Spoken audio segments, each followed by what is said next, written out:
नमस्कार विद्यार्थियों। हिंदी परिवार में आपका बहुत बहुत स्वागत है। मैं पंकज पांडे आज आपके सामने फिर से उपस्थित हूँ क्लास 12th से बहुत प्यारी रचना लेकर, जिसका नाम है आत्म परिचय, जिसके रचनाकार हैं हरिवंश राय बच्चन जी।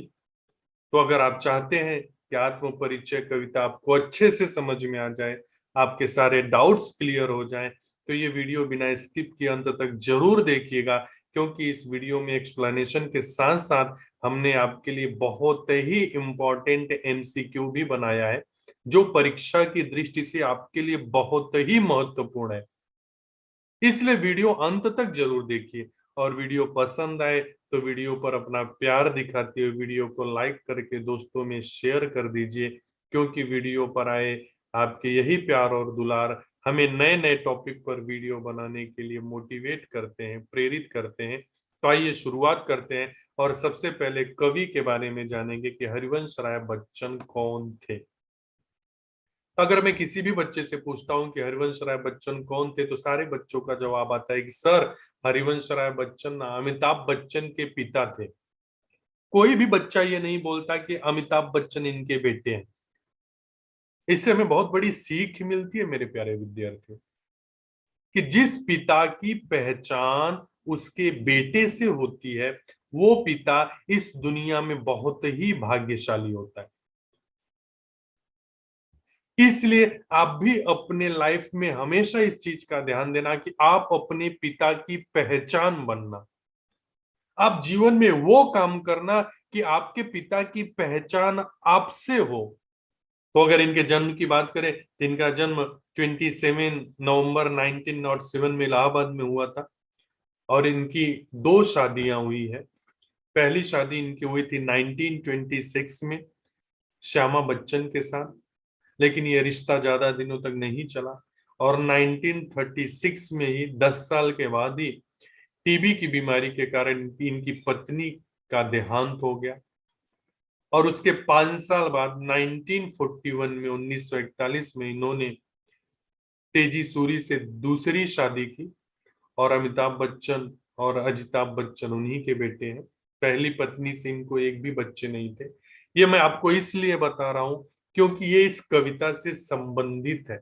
ध्यान से समझना मेरे विद्यार्थियों कि 1936 में इनकी पत्नी का देहांत हुआ, और 1937 में इन्होंने आत्म परिचय कविता की रचना की है।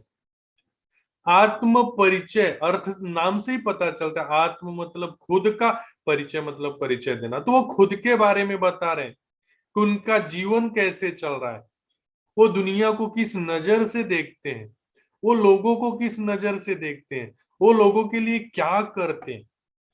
तो 1936 में पत्नी की मौत हुई, 1937 में इन्होंने आत्म परिचय कविता की रचना की। अगर आप इस कविता को उनकी पत्नी के साथ कनेक्ट करके सीखेंगे ना, तो आपको बहुत अच्छे से समझ में आएगा। तो आइए हम कविता में देखते हैं कि कवि क्या कहते हैं। कवि कहते हैं, मैं जग जीवन का भार लिए फिरता हूँ, फिर भी जीवन में प्यार लिए फिरता हूँ।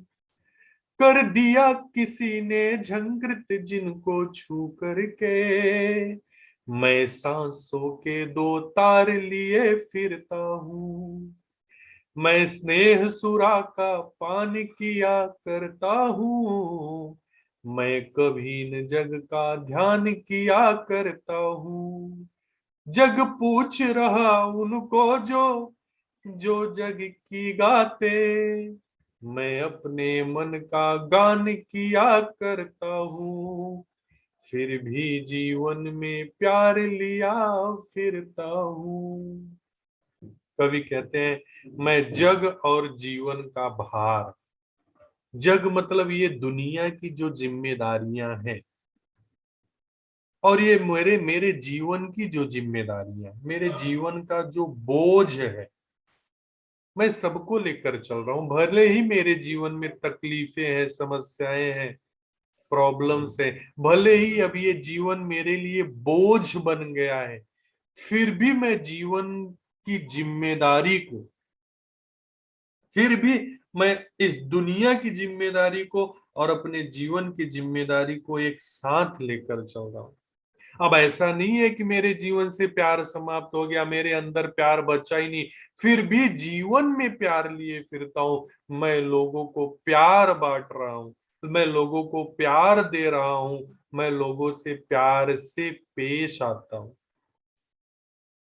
आगे कवि कहते हैं, कर दिया किसी ने झंकृत जिनको छूकर। किसी ने, मैंने आपको पहले ही बोला, उन्होंने नाम तो नहीं लिया है, लेकिन जिन्होंने उनके मन मंदिर में झनकार भरा था वो उनकी पत्नी थी।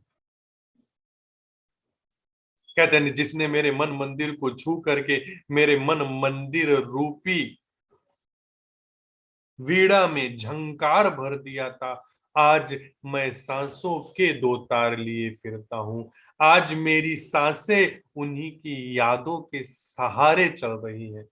आज मैं उन्हीं के यादों के सहारे जी रहा हूं। और लोग तरह तरह का नशा करते हैं, लोग शराब पीते हैं, लोग सिगरेट पीते हैं, और लोग तरह तरह के नशीले पदार्थ का सेवन करते हैं, लेकिन मैं स्नेह सुरा का पान किया करता हूं। स्नेह मतलब प्रेम, सुरा मतलब मदिरा। कवि कहते हैं, मैं प्रेम रूपी मदिरा का पान किया करता हूं, अर्थात मैं हमेशा प्रेम के नशे में डूबा रहता हूं, प्रेम में मतवाला रहता हूं। मैं कभी न जग का ध्यान किया करता हूं। जैसे जो शराब के नशे में हो जाता है, जो चरस के नशे में हो जाता है, जो नशीला पदार्थ का सेवन करने के बाद दूसरी दुनिया में चला जाता है, उसे इस दुनिया का ध्यान ही नहीं रहता, उसी तरह से मैं भी प्रेम रूपी मदिरा का पान करता हूं और इस दुनिया का कभी परवाह ही नहीं करता, इस जग का कभी परवाह ही नहीं करता, इस दुनिया के बारे में कभी सोचता नहीं। जग पूछ रहा उनको जो जग की गाते, अरे ये दुनिया स्वार्थी और मतलबी है। ये संसार के लोग भी उन्हीं को पूछते हैं जो उनकी चाटुकारिता करते हैं, जो उनकी गुणगान करते हैं, जो उनकी प्रशंसा करते हैं।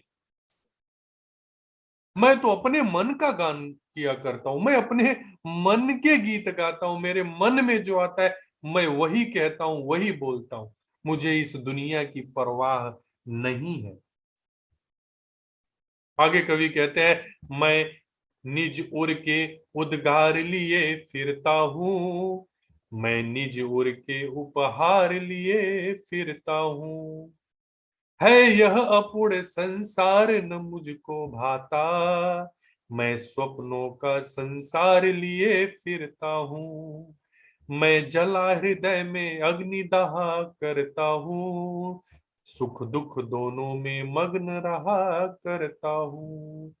जग भव सागर तरने को नाव बनाए, मैं भव मौजों पर मस्त बहा करता हूँ। अब आगे की इस पंक्ति में कवि अपने मन के भावों को व्यक्त करते हुए कहते हैं कि मैं अपने हृदय में अपने दिल की बातों को लेकर चलता हूं, और मेरे मन में, मेरे हृदय में, मेरे दिल में सिर्फ प्रेम ही प्रेम बसा हुआ है। और वो प्रेम रूपी उपहार, वो प्रेम रूपी तोहफा, वो प्रेम रूपी गिफ्ट मैं सबके लिए लेकर चलता हूं। मैं सबको वो उपहार बांट रहा हूं, मैं सबको प्रेम दे रहा हूं, और मैं चाहता हूं कि ये पूरी दुनिया मिलजुल कर प्रेम के साथ रहे। क्योंकि अभी ये दुनिया ना, ये जग ना अपूर्ण है, और है यह अपूर्ण संसार न मुझको भाता। ये दुनिया ना मेरे लिए अधूरी है यह अपूर्ण संसार, ये संसार अधूरी है, ये मुझको अच्छी नहीं लग रही है। बेटा सीधी सी बात है, मैंने आपको पहले ही बोला, जिसकी पत्नी इस दुनिया से चली जाए उसके लिए तो ये दुनिया अधूरी ही लगेगी ना। जिसकी प्रेमिका उसे छोड़कर चली जाए उसके लिए दुनिया अधूरी लगेगी। जिसका बेटा इस दुनिया से चला जाए उस माँ के लिए ये दुनिया अधूरी लगेगी। जिसका भाई इस दुनिया से चला जाए उस बहन के लिए दुनिया अधूरी लगेगी, अपूर्ण लगेगी। तो कभी भी वही कहते हैं कि यह अपूर्ण संसार न मुझको भाता, यह अधूरी दुनिया मुझे पसंद नहीं आ रही, मुझे अच्छी नहीं लग रही है। मैं तो सपनों का संसार लिए फिरता हूं, मैं तो अपने सपनों की दुनिया में चल जीना चाहता हूं, मैं तो अपने सपनों की दुनिया बनाना चाहता हूं, मैं तो इस दुनिया से अलग अपनी एक अलग दुनिया बनाना चाहता हूं। मैं जला हृदय में अग्नि दहा करता हूं। अरे मेरे मेरे हृदय में तो अग्नि जल रही है, मैं अंदर से जल रहा हूं। मेरे दुख का अंत नहीं है, मेरे तकलीफ का अंत नहीं है, मेरे दिल में तो आग जल रही है, लेकिन फिर भी सुख दुख दोनों में मग्न रहा करता हूं। अरे सुख दुख तो जीवन का चक्र है। मेरे प्यारे विद्यार्थियों, जैसे जन्म के बाद मृत्यु निश्चित है, उसी तरह सुख के बाद दुख और दुख के बाद सुख दोनों का आना निश्चित है। तो कवि कहते हैं मैं तो सुख और दुख दोनों में प्रसन्न रहता हूं। आज सुख है, कल दुख मिलेगा, कल दुख मिलेगा तो फिर सुख मिलेगा। तो मेरे जीवन में भले ही तकलीफें हैं, लेकिन मैं अपने में मस्त रहा करता हूं। अरे जग भव सागर तरने को नाव बनाए। ये संसार क्या है? भव सागर है, दुखों का सागर है। कवि कहते हैं जो जग के लोग हैं, दुनिया के लोग हैं ना, इस भव सागर को पार करने के लिए नाव बना रहे हैं, मतलब तरह तरह के उपाय खोज रहे हैं, तरह तरह के उपाय ढूंढ रहे हैं इस भव सागर से पार होने के लिए, इस दुनिया से पार होने के लिए। लेकिन मैं तो भव मौजों पर मस्त रहा करता हूं, लेकिन मैं सुख और दुख दोनों में प्रसन्न रहता हूं। जीवन में आ रहे उतार चढ़ाव से मैं घबराता नहीं हूं। उम्मीद करता हूं ये आपको अच्छे से समझ में आ गया। आइए अब हम आगे देखते हैं महत्वपूर्ण प्रश्न, जो कि परीक्षा की दृष्टि से आपके लिए बहुत ही महत्वपूर्ण है। और अगर अभी तक आपने चैनल को सब्सक्राइब नहीं किया है तो चैनल को सब्सक्राइब करके बेल आइकन का बटन दबा दे, जिससे आगे आने वाले वीडियो आपको जल्द से जल्द मिल सके। तो पहला प्रश्न है, आत्म परिचय के रचनाकार कौन है? कोई भी आप कविता पढ़ो या पाठ पढ़ो, प्रोज पढ़ो या पोयम पढ़ो, पहला प्रश्न ये जरूर तैयार कर लेना कि उस कविता के कवि कौन है, कवियत्री कौन है, उस पाठ के लेखक कौन है और लेखिका कौन है, क्योंकि अक्सर ऐसे प्रश्न पूछे जाते हैं। तो आत्म परिचय के रचनाकार, तुरंत आपका जवाब होगा हरिवंश राय बच्चन। दूसरा प्रश्न, कवि किसका भार लिए फिरते हैं? आप कमेंट करके बताएंगे, मैं आपको थोड़ा समय भी दे रहा हूं। कवि किसका भार लिए फिरते हैं? तो आपका सही जवाब होगा कवि जग जीवन का भार लिए फिरते हैं।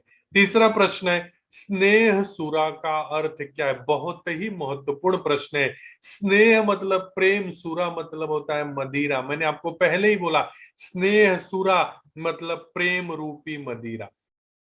अगले प्रश्न की तरफ बढ़ते हैं, जग किसको पूछता है? ये भी मैंने बताया है, दुनिया स्वार्थी है। आप जिसकी चाटुकारिता करते हैं वही आपको पूछता है, लेकिन कवि तो मन मौजी है, अपने मन की बातें करते हैं। तो जग किसको पूछता है? जो जग की गाते हैं, जो जग की गाते हैं। कवि किसका गान कर रहे हैं? कवि अपने मन का गान कर रहे हैं, वो मस्त मौला है, मन की गाते हैं। कवि को कैसा संसार नहीं भाता, आपको वो लाइन याद होनी चाहिए, यह अपूर्ण संसार न मुझको भाता। तो कवि को कैसा संसार नहीं भाता? अपूर्ण संसार। अगले प्रश्न की तरफ बढ़ते हैं, सुख और दुख में कवि कैसे रहते हैं? तो दुनिया वाले इस भवसागर को पार करने के लिए तरह तरह के उपाय खोजते हैं, लेकिन कवि सुख और दुख में कैसे रहा करते हैं? मस्त रहा करते हैं। अगला प्रश्न, जग भव सागर तरने के लिए क्या बनाता है? यहाँ प्रिंटिंग मिस्टेक है, करने की जगह होगा तरने। जग भव सागर तरने के लिए क्या बनाता है? तो जग भव सागर तरने के लिए नाव बनाता है। और यहीं पर आत्म परिचय का पार्ट 1 समाप्त होता है। वीडियो आपको कैसा लगा कमेंट करके जरूर बताइए, और आत्म परिचय का पार्ट 2 पाने के लिए चैनल को सब्सक्राइब करके बेल आइकन का बटन दबा दें, जिससे कि आत्म परिचय का पार्ट 2 आपको जल्द से जल्द मिल सके। मिलेंगे नए वीडियो में आत्म परिचय के पार्ट 2 के साथ। तब तक के लिए बाय बाय, टेक केयर।